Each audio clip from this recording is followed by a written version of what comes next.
Hello students, I welcome to all of you in the lecture series on Java programming organized by SoftPro India Lucknow and myself Brajesh Misra, the senior most consultant in SoftPro India Lucknow. So dear students, यह जावा का 11th lecture है और इस lecture series में हमने बहुत सारे topics cover किए हैं जिनका हम प्रोजेक्ट में यूज करेंगे, जिनको हम प्रोजेक्ट डेवलपमेंट में यूज करेंगे and these topics are very very important. These topics are very very important. Okay, तो प्रीवियस लेक्चर में अगर हम बात करें, जो लास्ट लेक्चर था, जो प्रीवियस लेक्चर था, उसमें हमने जावा के एक बहुत ही इंपॉर्टेंट टॉपिक को डिस्कस किया था. उसके बारे में हमने आप लोगों को बताया था और वो टॉपिक कौन सा था? Inheritance in Java. Inheritance in Java. अगर हम बात करें, एक जनरल वे में हम बात करते हैं. एक जनरल वे में अगर हम बात करें तो इनहेरिटेंस का मतलब क्या होता है कि मान लिया आपके पास पहले से बना हुआ कोई प्रोडक्ट है, पहले से बना हुआ कोई प्रोडक्ट है और उस प्रोडक्ट को यूज करके आप कोई नया प्रोडक्ट बनाते हैं. उस प्रोडक्ट को यूज करके आप कोई नया प्रोडक्ट बनाते हैं, तो इसी को इनहेरिटेंस कहा जाता है. लेकिन अगर हम जावा प्रोग्रामिंग के पर्सपेक्टिव में बात करें तो इनहेरिटेंस में हम क्या करते हैं? इनहेरिटेंस में अगर हमारे पास कोई पहले से बनी हुई क्लास है, उसको यूज करके हम नई क्लास क्रिएट करते हैं. और इनहेरिटेंस का बहुत ज्यादा इंपॉर्टेंस है जावा में. क्यों? क्योंकि अगर हम इनहेरिटेंस को इंप्लीमेंट करते हैं तो हमें रीयूजेबिलिटी ऑफ कोड को हम अचीव करते हैं. ओके, जैसे कि मैंने एक क्लास बनाई, ओके, और वो क्लास हमने आपको प्रोवाइड कर दी कि dear students, please take this class and use the properties and method of this class. Okay, तो वो आपके लिए बहुत ही आसान होगा. फाइन. तो this is the advantage of inheritance. Java में इनहेरिटेंस का बहुत ज्यादा इंपॉर्टेंस है और प्रोजेक्ट में भी हम इनहेरिटेंस का यूज करते हैं. तो ये टॉपिक्स हमने लास्ट सेशन में, लास्ट लेक्चर में डिस्कस किए थे. पहला था concept of inheritance, advantage of inheritance, फिर हमने आपको बताया था टाइप्स ऑफ इनहेरिटेंस. ओके, तो जावा में 3 तरीके के इनहेरिटेंस सपोर्टेड हैं. पहला है सिंगल इनहेरिटेंस, दूसरा है हायरार्किकल इनहेरिटेंस और तीसरा है मल्टी लेवल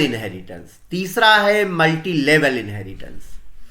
तो इन तीनों इनहेरिटेंस के बारे में हमने आप लोगों को बताया था और उनके हमने एग्जाम्पल्स भी बताए थे. Okay, right. और फिर हमने इंटरव्यू के क्वेश्चंस भी डिस्कस किए थे. तो मैं ये आशा करता हूं कि आपको इनहेरिटेंस का कॉन्सेप्ट समझ में आया होगा और आपने प्रोग्राम्स बनाए होंगे. कुछ स्टूडेंट्स ने प्रोग्राम डेवलप करके मुझे मेल भी किए थे, जिसको मैंने चेक भी किया है. ओके, तो ये बातें थी related to the previous lecture. अब आज हम लोग क्या सीखने वाले हैं? आज का टॉपिक भी कम इंपॉर्टेंट नहीं है। आप यहां पर देख पा रहे होंगे कि हम प्रत्येक लेक्चर में एक नया टॉपिक सीखते हैं और वो टॉपिक बहुत ही इंपॉर्टेंट होता है। वो टॉपिक बहुत ही इंपॉर्टेंट होता है। तो आज हम क्या सीखने वाले हैं? आज क्या कमाल होने वाला है? आइए उसका ऑब्जेक्टिव, उसका एजेंडा डिस्कस करते हैं। तो गाइस, आज हम सीखने वाले हैं concept of polymorphism, types of polymorphism, the concept of method overloading, method overriding and difference between method overloading and method overriding. तो मैं थोड़ा सा आपका मूड बनाना चाहता हूं कि आपका इस लेक्चर में इंटरेस्ट क्रिएट हो।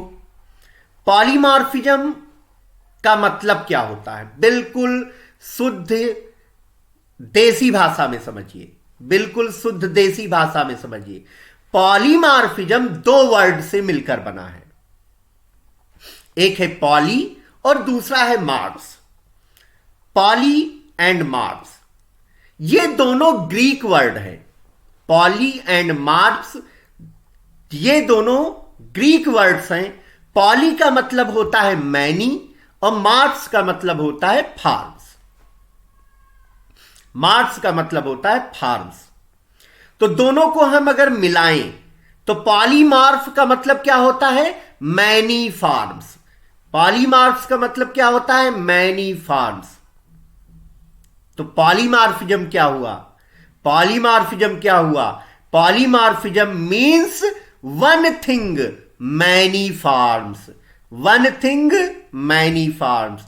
एक वस्तु का अगर आप कई तरीके से प्रयोग करते हैं, कई तरीके से उसका उपयोग करते हैं, तो इसी को पॉलीमॉर्फिज्म कहा जाता है। ओके, तो चलिए आज हम पॉलीमॉर्फिज्म के बारे में जानते हैं और सीखते हैं कि पॉलीमॉर्फिज्म क्या होती है। ओके, तो now start the concept of polymorphism in Java. Okay, तो पॉलीमॉर्फिज्म, राइट, तो बहुत ही इंपॉर्टेंट कॉन्सेप्ट है, राइट, कि जैसा कि मैंने अभी आपको बताया कि पॉलीमॉर्फिज्म में वन थिंग मैनी फॉर्म्स, एक वस्तु का कई तरीके से उपयोग करें, कई तरीके से प्रयोग करें, तो उसी को हम पॉलीमॉर्फिज्म कहते हैं। तो उसी को हम पॉलीमॉर्फिज्म कहते हैं। Okay, so the term polymorphism, the term polymorphism means one thing many forms. One thing many forms. Okay, the term polymorphism means one thing many forms. एक वस्तु का कई तरीके से प्रयोग करते हैं तो उसे हम पॉलीमॉर्फिज्म कहते हैं। अब देखिए, जावा में दो तरीके की पॉलीमॉर्फिज्म होती है। एकदम बहुत बेहतरीन कॉन्सेप्ट है। पॉलीमॉर्फिज्म एक बहुत ही बेहतरीन कॉन्सेप्ट है, प्रोजेक्ट में बहुत ही यूज होने वाला कॉन्सेप्ट है। ओके, तो देखिए, the term polymorphism means one thing many forms in Java programming language. In Java programming language, there are two types of polymorphism. There are two types of polymorphism. What are those? What are those? So first is the concept of method overloading, and second is the concept of method overriding, right? Method overloading का जो concept है यह compile time polymorphism का part है। Compile time polymorphism. Okay guys, कौन सी किसका part है? Compile time polymorphism का पार्ट है। Method overloading is the part of compile time polymorphism. Compile time polymorphism. और जो मेथड ओवरराइडिंग है यह रन टाइम पॉलीमॉर्फिज्म का पार्ट है। यह रन टाइम पॉलीमॉर्फिज्म का पार्ट है। ओके, तो इन Java programming language there are two types of polymorphism. First one is the compile time polymorphism which contain the concept of method overloading, and second one is the runtime polymorphism which contain the concept of method overriding। और ये दोनों concept important हैं, development के point of view से important हैं, interview के point of view से important हैं। ओके, तो चलिए सबसे पहले हम आपको बताते हैं about method overloading. About method overloading. About method overloading. Okay, बिल्कुल अच्छे से समझिएगा, इंपॉर्टेंट है और बहुत ही इंटरेस्टिंग टॉपिक है concept of method overloading. Right, तो मेथड ओवरलोडिंग क्या है सबसे पहले हम समझते हैं। तो इन Java you can give the same name to multiple methods. In Java you can give same name to multiple methods. Java में आप सेम नेम के एक ही नाम के मल्टीपल मेथड्स बना सकते हैं। मल्टीपल मेथड्स बना सकते हैं, but their parameters should be different. Okay, लेकिन उनके पैरामीटर्स कैसे होने चाहिए? डिफरेंट होने चाहिए, अलग अलग होने चाहिए। तो फिर से बताना चाहूंगा, in Java programming language you can create multiple methods with same name but their parameters should be different. Okay, and this concept is called method overloading। This concept is called method overloading।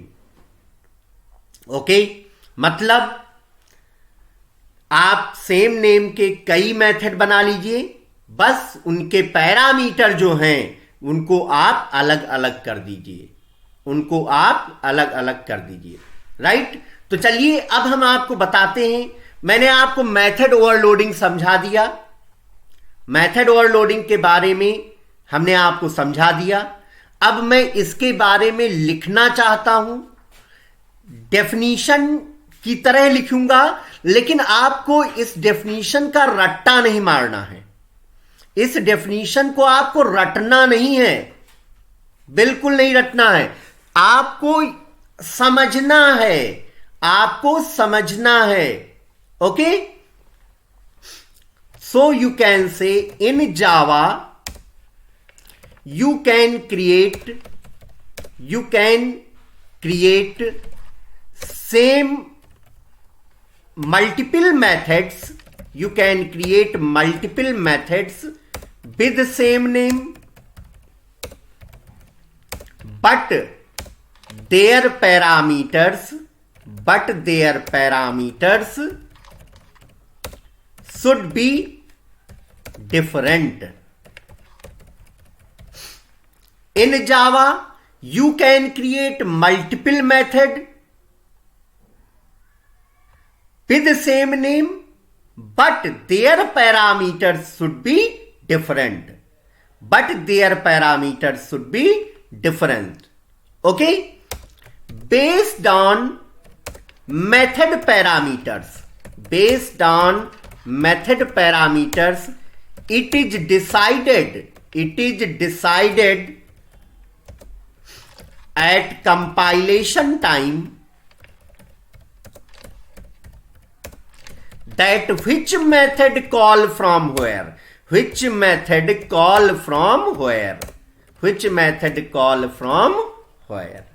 okay. In Java programming language, you can create multiple methods with the same name, but their parameters should be different.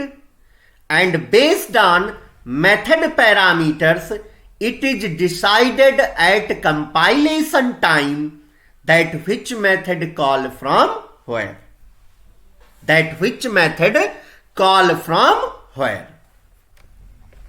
And this is called method overloading. Okay, so this is all about the method overloading कि boss आप एक class में same name के multiple methods बना सकते हैं, लेकिन उनके पैरामीटर्स क्या होने चाहिए, डिफरेंट होने चाहिए. अब देखिए, पैरामीटर आप दो तरीके से डिफरेंट कर सकते हैं. पैरामीटर्स को आप दो तरीके से डिफरेंट कर सकते हैं. कैसे? पहला तरीका, number of parameters should be different.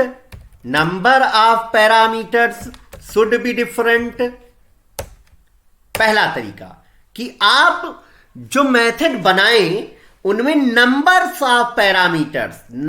Of parameters different कर दीजिए. सेकेंड, अगर ऐसा नहीं है तो फिर क्या करना है, types of parameters should be different.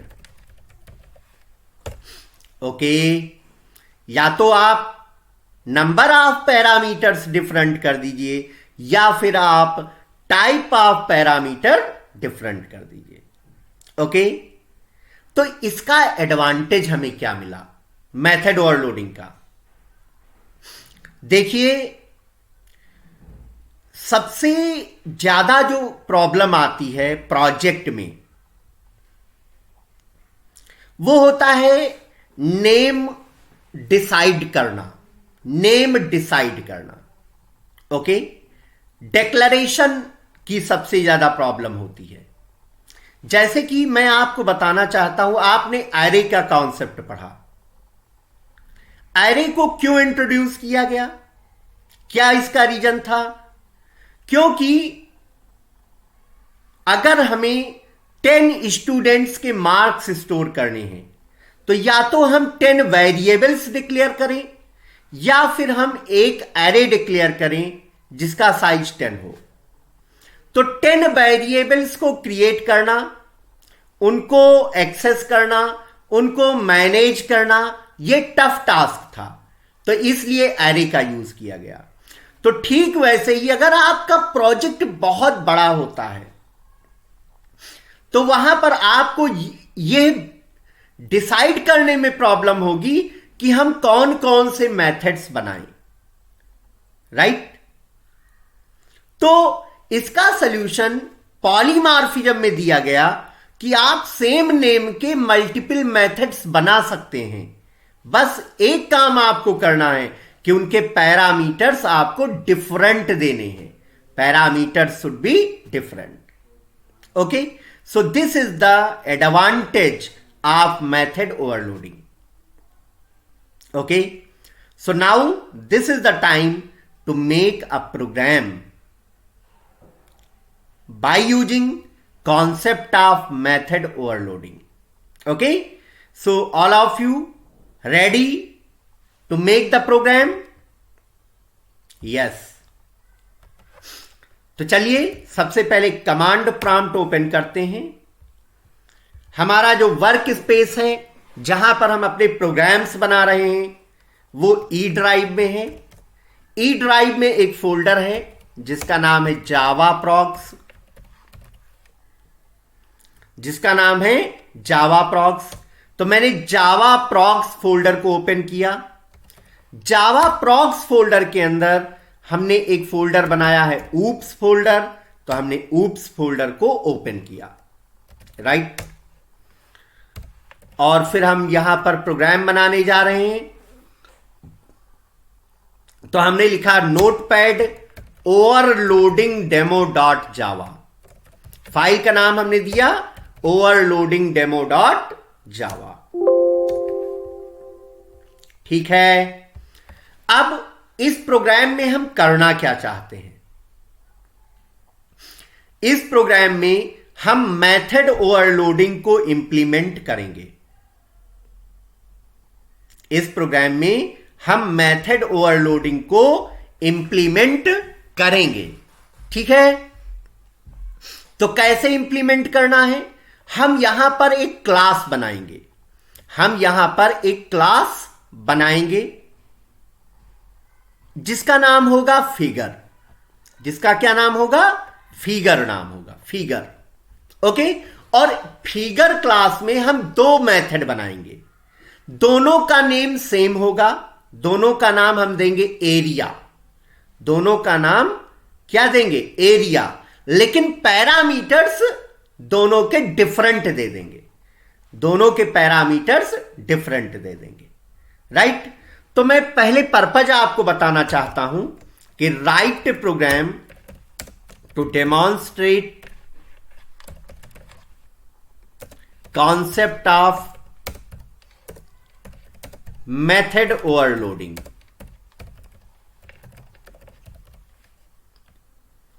Right a program to demonstrate concept of method overloading. अब देखिए, इस प्रोग्राम में हमें इनपुट की भी रिक्वायरमेंट होगी। इस प्रोग्राम में हमें इनपुट की भी रिक्वायरमेंट होगी, तो इसलिए हम यहां पर इंपोर्ट कर रहे हैं java.util.asterisk। java.util पैकेज को हम इंपोर्ट कर रहे हैं, okay. Now we create a class. तो हमने यहां पर एक क्लास क्रिएट की और क्लास का नाम हमने दिया फिगर। क्लास क्रिएट हो गई। So we create the class by using class keyword followed by class name. Body of class is enclosed within braces. तो क्लास बन गई, क्लास बन गई। अब इस क्लास में हम दो मेथड बनाएंगे, दोनों का नाम सेम होगा। दोनों का नाम सेम होगा, राइट। लेकिन दोनों का जो वर्क होगा वो अलग अलग होगा, ओके। तो चलिए पहला मेथड हम बनाते हैं एरिया मेथड। तो हमने यहां पे लिखा पब्लिक। ये पब्लिक मेथड है, यह इंट टाइप की वैल्यू रिटर्न करेगा। यह इंट टाइप की वैल्यू रिटर्न करेगा और मेथड का नाम हमने दिया एरिया। मेथड का नाम हमने दिया एरिया। अब इस एरिया मेथड में हम एक इंट टाइप का पैरामीटर पास कर रहे हैं एस, राइट। इंट टाइप का एक पैरामीटर पास कर रहे हैं, एक पैरामीटर पास कर रहे हैं, कौन सा? S, right. और ये हमें रिटर्न करके क्या देगा? ये हमें रिटर्न करके देगा area of square. Means this method will return S square. This method will return S square, okay. So this method will find the area of square, okay. तो एक मेथड बन गया, एक मेथड बन गया जिसका नाम क्या है? एरिया है। जिसका नाम क्या है? एरिया है। अब एरिया नाम का एक दूसरा मेथड बनाएंगे। एरिया नाम का एक दूसरा मेथड बनाएंगे। तो फिर हमने यहां पे लिखा पब्लिक इंट एरिया और इस मेथड में हम दो पैरामीटर पास करेंगे। इस मेथड में दो पैरामीटर पास करेंगे। तो हमने पास किया इंट एल कामा इंट बी। ओके, तो ये दूसरा मेथड बन गया। तो जो पहला मेथड है उसमें एक पैरामीटर पास किया गया, दूसरे मेथड में दो पैरामीटर पास किए गए और दोनों का नेम सेम है। तो इससे क्या पता चलता है? इससे यह पता चलता है कि यहां पर हम मेथड ओवरलोडिंग को इंप्लीमेंट कर रहे हैं। यहां पर हम मेथड ओवरलोडिंग को इंप्लीमेंट कर रहे हैं और यह मेथड रिटर्न करके हमें देगा L मल्टीप्लाइड बाई B। तो ये जो दूसरा मेथड हमने बनाया है ये फाइंड करेगा area of rectangle.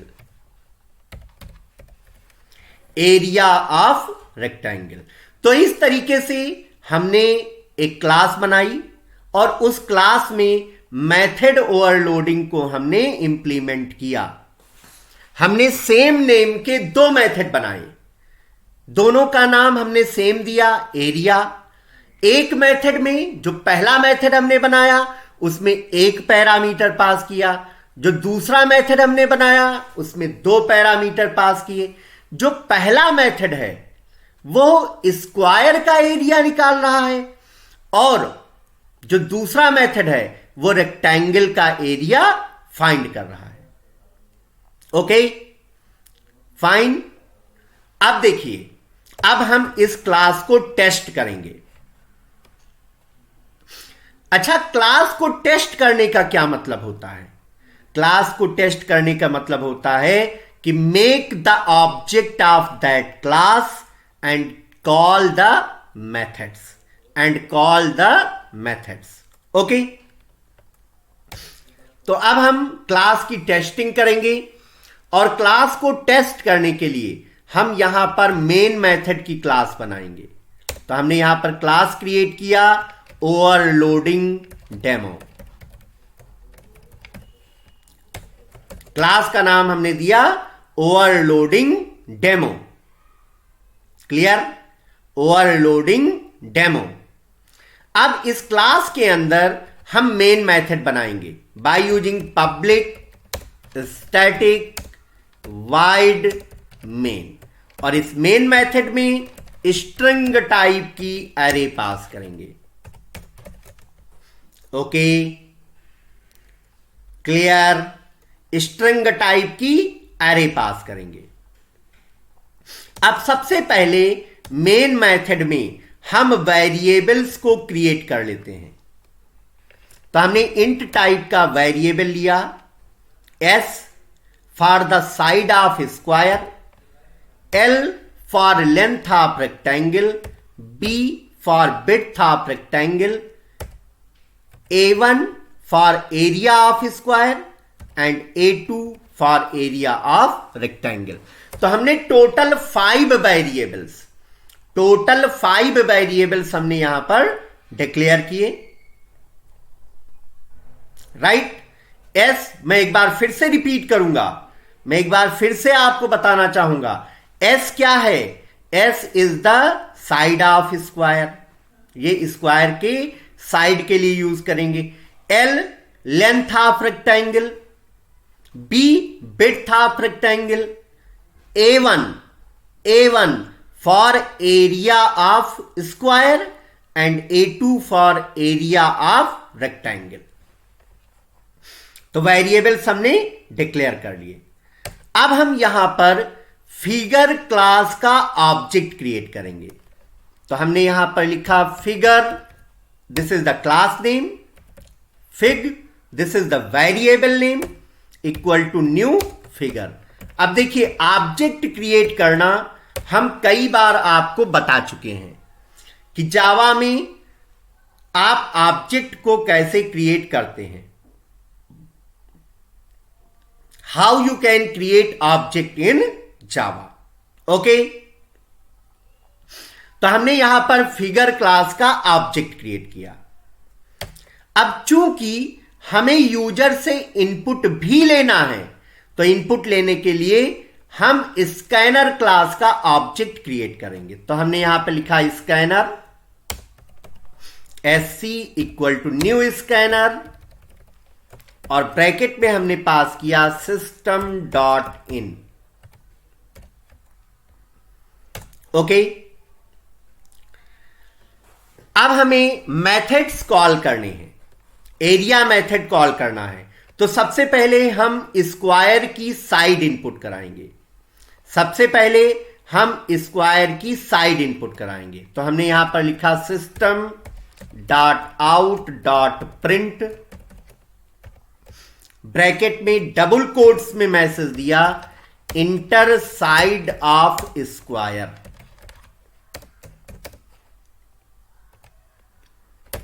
Inter side of square, कि आप स्क्वायर की साइड इनपुट करिए। Now user will input the side of square, और उसको हम स्टोर करेंगे एस वेरिएबल में। तो हमने यहां पर लिखा S equal to SC dot next int. Clear? अब हम इनपुट कराएंगे length and width of rectangle. तो फिर हमने मैसेज दिया by using system dot out dot print enter length and width of rectangle. Clear? Enter length and width of rectangle. Okay, now user will input the length and width. तो length को हम store करेंगे L variable में। तो हमने यहां पे लिखा L equal to SC dot next int, और विड्थ की वैल्यू हम स्टोर करेंगे B वेरिएबल में। तो हमने लिखा B equal to SC dot next int. Clear? Now we call area method. Now we call area method. Okay, तो हमने एरिया मेथड कॉल किया। तो हमने लिखा फिग डॉट एरिया, और एक पैरामीटर हमने पास किया S।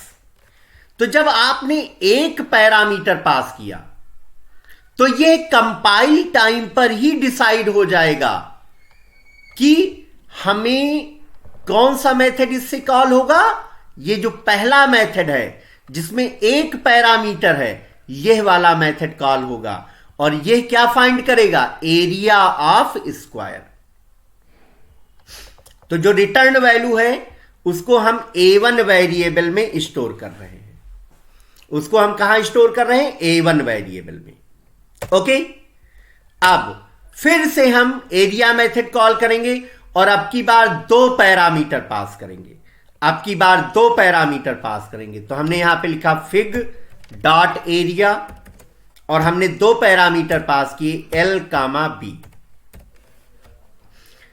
तो गाइज, जब हमने दो पैरामीटर पास किए तो अब की बार दूसरा मेथड कॉल होगा जिसमें कि दो पैरामीटर आपने मेंशन किए हैं, और ये क्या फाइंड करेगा? ये फाइंड करेगा एरिया ऑफ रेक्टेंगल। तो जो रिटर्न वैल्यू है उसको हम A2 वेरिएबल में स्टोर कर रहे हैं। उसको हम A2 वेरिएबल में स्टोर कर रहे हैं। अब हम A1 और A2 की वैल्यू को प्रिंट करेंगे। तो हमने यहां पर मैसेज दिया by using system dot out dot println. Message में हमने लिखा area of square equal two plus A1। ऐसे ही A2 की वैल्यू प्रिंट करेंगे। तो फिर हमने लिखा area of rectangle, area of rectangle equal two plus A2। Clear? So guys, इस प्रोग्राम में हमने मेथड ओवरलोडिंग को इंप्लीमेंट किया। तो आज इस लेक्चर में सबसे पहले हमने पॉलीमॉर्फिज्म के बारे में सीखा कि पॉलीमॉर्फिज्म क्या होता है, टाइप्स ऑफ पॉलीमॉर्फिज्म के बारे में सीखा, और फिर हमने मेथड ओवरलोडिंग के कॉन्सेप्ट को जाना और उसे प्रोग्राम के थ्रू इंप्लीमेंट किया। गाइस, सीखने का यही बेस्ट तरीका है कि आप सबसे पहले कॉन्सेप्ट के बारे में जानें, फिर उसका प्रैक्टिकल इंप्लीमेंटेशन करें, तभी आपको वो कॉन्सेप्ट क्लियर होगा। राइट? तो ये प्रोग्राम बन चुका है, मैंने एक्सप्लेन भी किया है, और आई होप ये प्रोग्राम आपको समझ में भी आया होगा। अब आप लोगों को क्या करना है कि इस प्रोग्राम को खुद से इंप्लीमेंट करना है, प्रैक्टिस करनी है। ओके, तो चलिए अब इस प्रोग्राम को कंपाइल करते हैं। तो हमने लिखा javac overloading demo dot Java. Program is compiled now. Now we run this program Java overloading demo. So it display the message enter side of square. मैंने 12 इनपुट किया। फिर मैसेज आया enter length and width of rectangle. मैंने length 12 input किया और width 5। So it calculate area of square equal to 144 and area of rectangle equal to 60। Okay, तो method overloading का concept हमने सीखा, और इस प्रोग्राम में मेथड हमने एक ही बनाया, मेथड एक बनाया, सेम नेम के मेथड बनाए, लेकिन उनसे अलग अलग टास्क हमने परफॉर्म कराए। राइट? इसको बोलते हैं एक तीर से दो निशाने। एक तीर से दो निशाने। Method name same but parameters are different. Okay, this is called method overloading. तो अगर आपसे कोई क्वेश्चन पूछता है कि व्हाट इज मेथड ओवरलोडिंग, आप एकदम बिंदास होकर जवाब दे सकते हैं कि in Java you can create multiple methods with same name but their parameters are different. This is called method overloading. This is called method overloading. Okay, चलिए अब हम बात करेंगे कॉन्सेप्ट ऑफ मेथड ओवरराइडिंग। अभी मेथड ओवरराइडिंग का concept बाकी है, तो अब हम जानेंगे concept of method overriding. Method overriding is the part of run time polymorphism. Method overriding is the part of run time polymorphism. ये रन टाइम पॉलीमॉर्फिज्म का पार्ट है, और यह इंटरव्यू में सबसे ज्यादा पूछा जाने वाला क्वेश्चन है कि व्हाट इज मेथड ओवरराइडिंग। मैं भी बहुत सारे कैंडिडेट्स का इंटरव्यू लेता हूं, और मेरा ये फेवरेट क्वेश्चन है कि what is method overriding. Okay, तो इसका आंसर क्या होगा? बहुत सिंपल, एक लाइन का इसका आंसर है। एक लाइन का आंसर है इसका, जो कि पूरी तरीके से मेथड ओवरराइडिंग को एक्सप्लेन करता है। अभी आप लोगों ने प्रीवियस लेक्चर में इनहेरिटेंस के बारे में पढ़ा। ओके, इनहेरिटेंस में क्या होता है कि इन inheritance you can create a new class by using existing class. The existing class is called base class and new created class is called derived class. So you know very well what is base class, what is derived class. जो पहले से बनी class है वो base class है, जो नई created class है वो डेराइव्ड क्लास है। ओके, तो यहां मेथड ओवरराइडिंग में इनहेरिटेंस का यूज किया जाएगा। और मेथड ओवरराइडिंग क्या है? बहुत सिंपल कॉन्सेप्ट है। The rewriting of base class method into derived class is called method overriding. Right? What is method overriding? See here,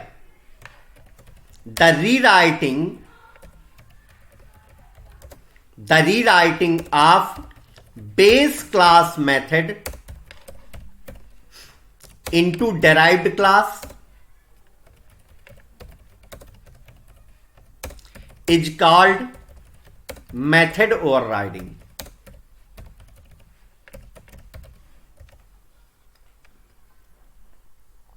बिल्कुल सिंपल डेफिनेशन है, बहुत आसानी से आप इसको याद रख सकते हैं।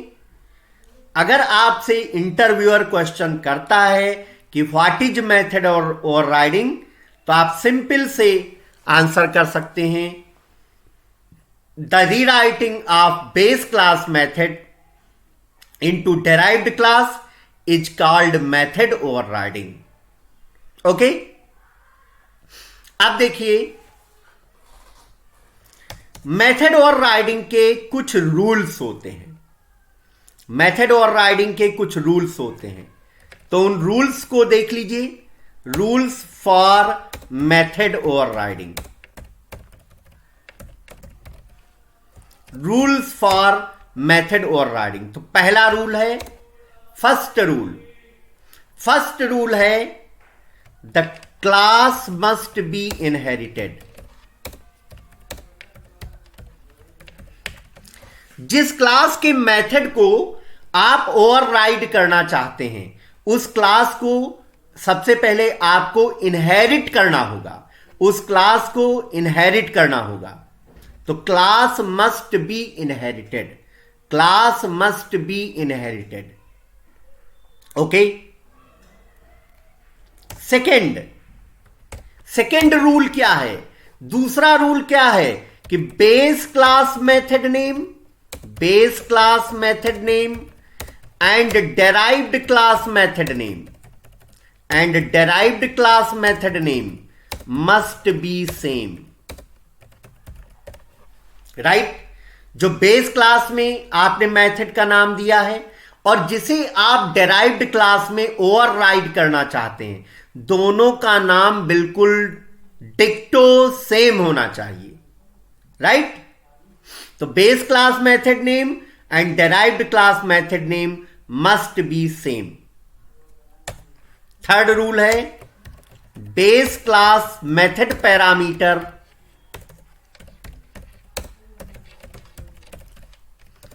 And derived class method parameter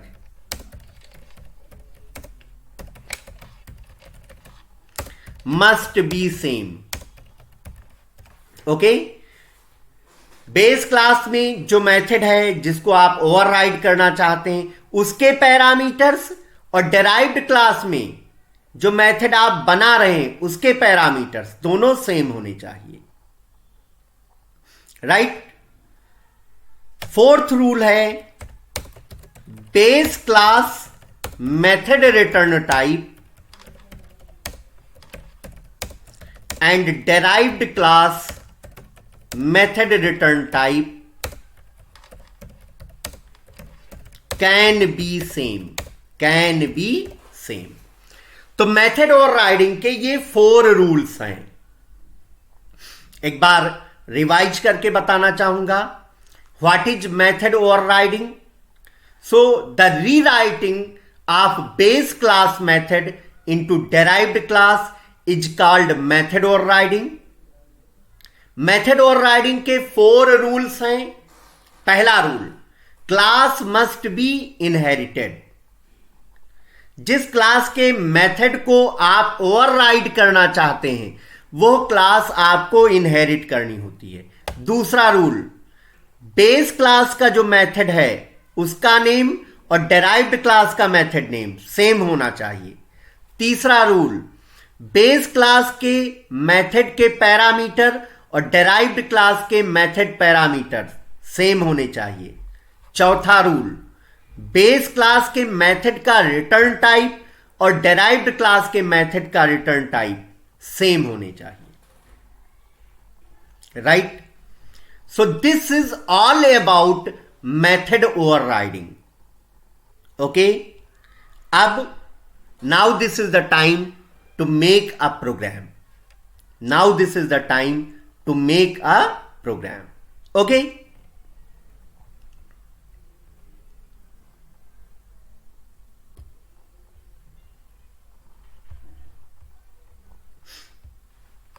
तो हमने यहां पर एक नया प्रोग्राम फाइल लिया, notepad overriding demo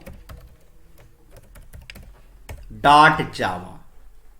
overriding demo dot Java. Purpose लिखेंगे, दिस प्रोग्राम डेमोन्स्ट्रेट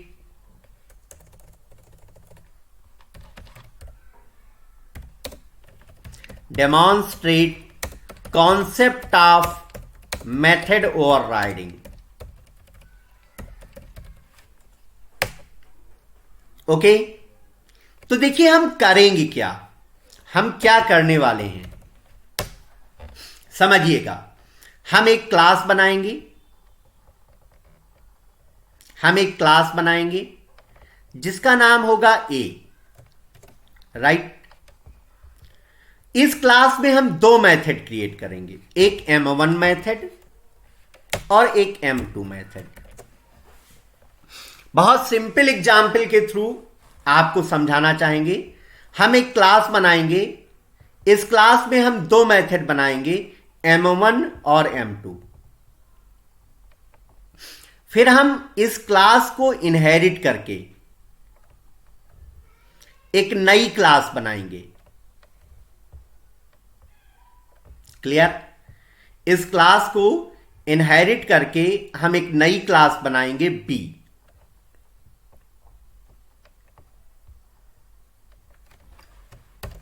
ओके, और क्लास बी में क्लास ए का M1 मेथड, क्लास बी में क्लास ए का M1 method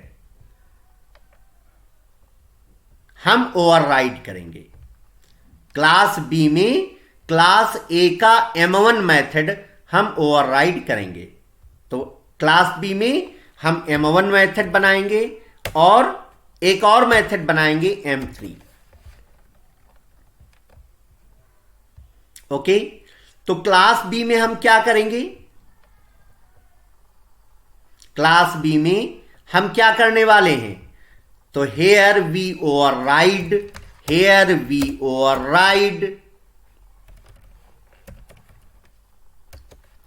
M1 method of class A.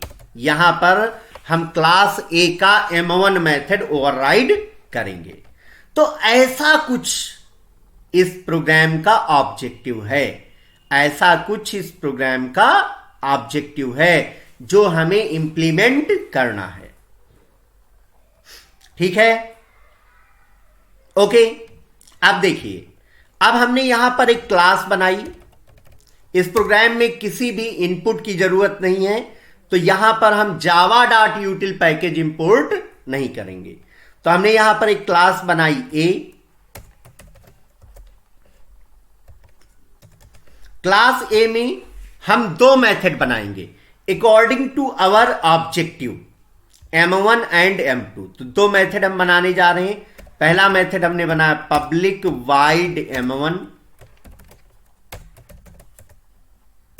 Right?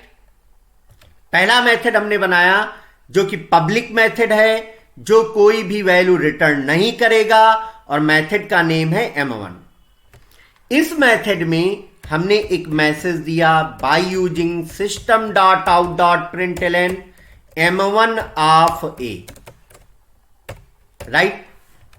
M1 method बन गया। अब एक मेथड और बनाएंगे क्लास ए में, कौन सा, M2 मेथड। तो हमने यहां पे लिखा public wide M2,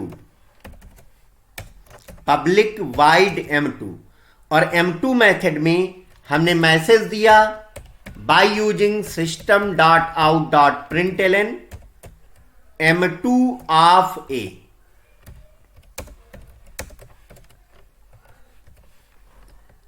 M2 of A, ठीक है। तो हमने क्या किया, अभी तक हमने एक क्लास बनाई A, क्लास A में हमने दो मेथड बनाए, M1 मेथड और M2 मेथड। अब हमें क्या करना है, क्लास A को इनहेरिट करके क्लास B क्रिएट करना है और क्लास A के M1 मेथड को क्लास B में ओवरराइड करना है, राइट। तो चलिए क्लास B क्रिएट करते हैं। तो हमने यहां पे लिखा class B x tends A। Inherit करने के लिए हम एक्सटेंड्स कीवर्ड का यूज करते हैं, ओके। अब क्लास B में सबसे पहले हम M1 मेथड को ओवरराइड करेंगे। तो हमने यहां पे लिखा पब्लिक वाइड M1,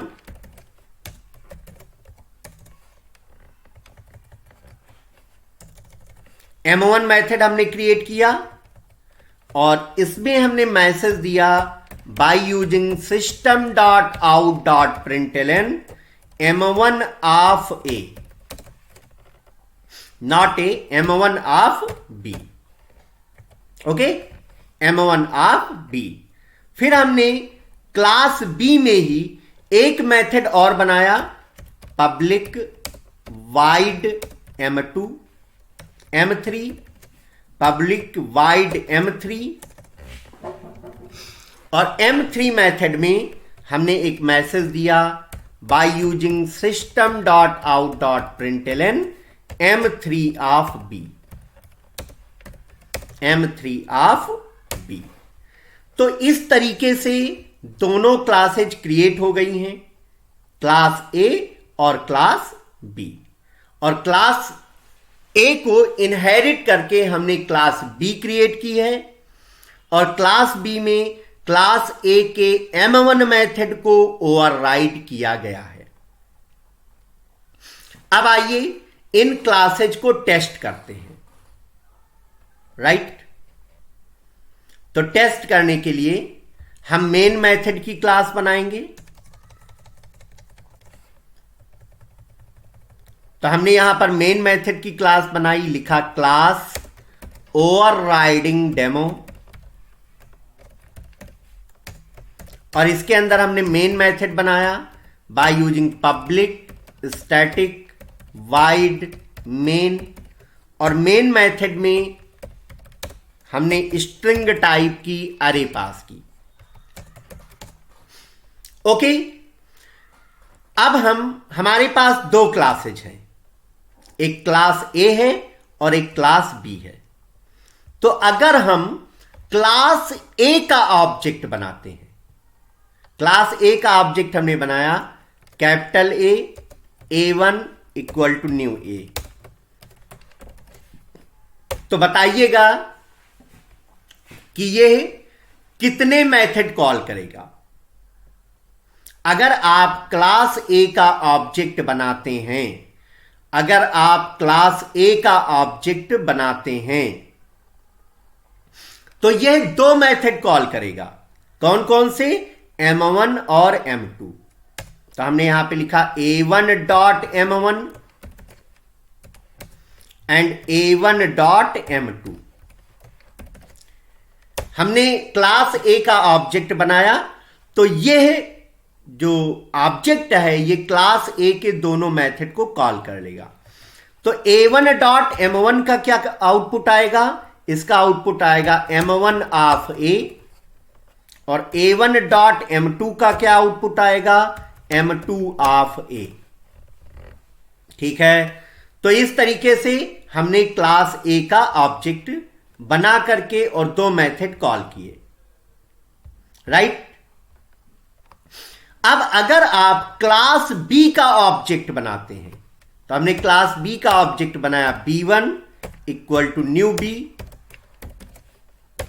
ये कितने मेथड कॉल करेगा? राइट? तो ये 3 मेथड कॉल करेगा। ये कितने मेथड कॉल करेगा? 3 मेथड कॉल करेगा। कौन कौन से? b1.m1, b1.m2,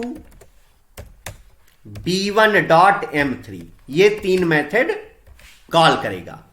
अब इनके आउटपुट क्या होंगे? b1.m1 का आउटपुट होगा m1 of b,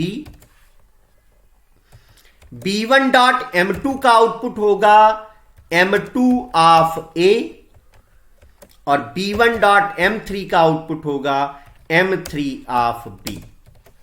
right? So in this way you can implement method overriding. Okay, अब आइए, जो अभी हमने आपको पेंट पे समझाया है उसी को हम कोड के रूप में लिखेंगे. तो हमने क्लास A का ऑब्जेक्ट बनाया a1 equal to new a. यह 2 मेथड कॉल करेगा, a1.m1 एंड a1.m2. ओके, फिर हमने क्लास B का ऑब्जेक्ट बनाया, लिखा b1 equal to new b.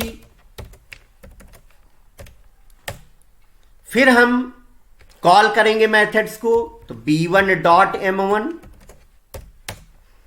b1.m2, b1.m3. Clear?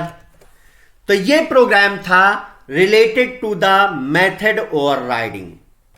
Okay, अब आइए इस प्रोग्राम को रन करते हैं और आउटपुट को मैच कराते हैं. तो पहले प्रोग्राम को कंपाइल करेंगे, लिखेंगे javac overriding demo dot Java.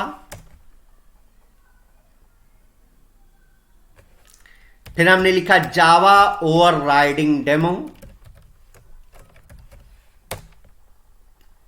So it display the output. इस आउटपुट को जो डिजायर्ड आउटपुट है उससे मैच करा लेते हैं और आप देख सकते हैं आउटपुट बिल्कुल सही आ रहा है. Okay, so this is called the method overriding. Okay students, तो अब हम आज के इस लेक्चर को यहीं पर बाइंड अप करते हैं और देखते हैं कि आज के इस सेशन का, इस लेक्चर का क्या आउटकम है, क्या हम लोगों ने सीखा. राइट? तो आउटकम की तरफ आते हैं. तो आज हम लोगों ने पॉलीमॉर्फिज्म के बारे में सीखा, टाइप्स ऑफ पॉलीमॉर्फिज्म के बारे में सीखा, और हमने डिफरेंस सीखा कि क्या डिफरेंस है मेथड ओवरलोडिंग में और मेथड ओवरराइडिंग में. Now come to the interview questions. Now come to the interview question. तो पहला क्वेश्चन है व्हाट इज पॉलीमॉर्फिज्म. मैं आंसर भी कर देता हूं. Polymorphism means one thing many forms. एक वस्तु का अगर आप कई तरीके से प्रयोग करते हैं, कई तरीके से उसका उपयोग करते हैं, तो इसी को पॉलीमॉर्फिज्म कहा जाता है. How many types of polymorphism? Polymorphism is 2 type, compile time polymorphism and run time polymorphism. Compile time polymorphism contain the concept of method overloading and runtime polymorphism contain the concept of method overriding. ठीक है? फिर अगला question है what is method overloading. इसको मैंने explain किया है lecture में, ओवरराइडिंग भी मैंने आपको बताई है, और ओवरलोडिंग और ओवरराइडिंग में डिफरेंस भी बताया है. तो आज का जो सेशन था, जो आज का लेक्चर था, उसको आप रिवाइज कर लीजिएगा. 2 प्रोग्राम्स हमने आपको बताए हैं, उनको इंप्लीमेंट कर लीजिएगा. ओके, और अगर आपको कोई प्रॉब्लम आती है तो आप मेरे से कांटेक्ट कर लीजिएगा. ओके, मेरी कांटेक्ट डिटेल्स यहां पर मेंशन है. This is my contact number and email address. Okay, So, dear students, thank you very much for attending this lecture. Thanks to all of you and happy learning with Soft Pro India. Happy learning.